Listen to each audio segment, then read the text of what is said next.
प्राचीन समय की बात है। विजयपुर नामक एक छोटे से गांव में ध्रुव नाम का एक निर्धन वृद्ध रहता था। वह कृष्ण का परम भक्त था। उसकी भक्ति में इतनी गहराई थी कि वह हर सांस के साथ श्री कृष्ण का नाम जपता। उसके पास धन नहीं था, न ही कोई परिवार, लेकिन उसके हृदय में श्री कृष्ण के प्रति असीम प्रेम था। ध्रुव का जीवन कठिनाइयों से भरा था। वृद्धावस्था के कारण वह श्रम नहीं कर सकता था, जिससे भोजन जुटाना भी कठिन हो गया था।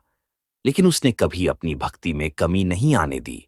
वह प्रतिदिन मंदिर जाता, वहां बैठकर भजन गाता और प्रभु से केवल इतना मांगता, हे नंदलाल, मेरी भक्ति कभी न डगमगाए।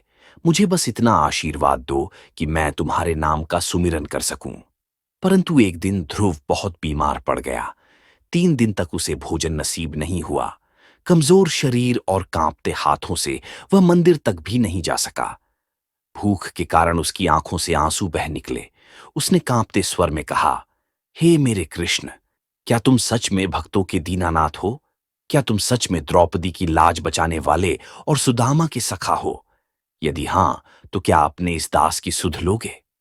रात बीत गई। ध्रुव अचेत पड़ा रहा। अगले दिन सुबह गांव के लोग देखे तो उनके आश्चर्य का ठिकाना न रहा। ध्रुव के सिरहाने ताजा गरम गरम भोजन रखा था। सुगंध से पूरा कक्ष महक रहा था। जब लोगों ने उससे पूछा तो ध्रुव ने अश्रुपूर्ण आंखों से कहा, मेरे प्रभु आए थे, स्वयं अपने हाथों से मुझे भोजन कराकर गए हैं। गांव वालों को विश्वास नहीं हुआ। तभी एक गोपी बोली, मैंने रात को देखा था, एक सांवला युवक पीले वस्त्रों में, मोर मुकुट धारण किए, हल्के कदमों से ध्रुव बाबा के घर की ओर जा रहा था।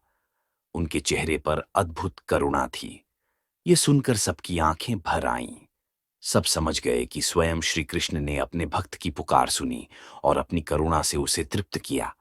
ध्रुव ने उसी दिन अपने प्राण प्रभु के चरणों में समर्पित कर दिए और आनंद पूर्वक श्री कृष्ण के धाम को प्रस्थान कर गया।